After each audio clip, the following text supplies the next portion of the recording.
Hey everybody, this is a real quick video in case you have a PreSonus Sceptre S6 speaker monitor and you need to do a hard reset to the factory default settings on it.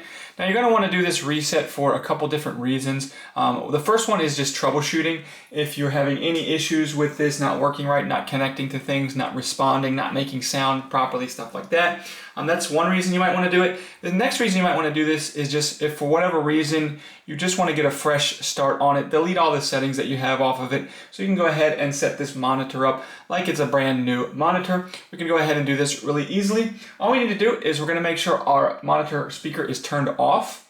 And then we're going to come on the back and we're going to find this acoustic space button and the HF driver button. We're just going to press and hold both of those buttons simultaneously. And while we have both of those buttons simultaneously, then we can go ahead and power on the monitor. And just keep it powered, just keep these buttons held while you power it on, and then you'll see it go through its startup sequence. And then once it's completed its startup sequence and you've held these for at least 8 seconds, you can go ahead and let go of the two buttons, and this should have restarted into its factory default settings. You can go ahead and set it up like a brand new device.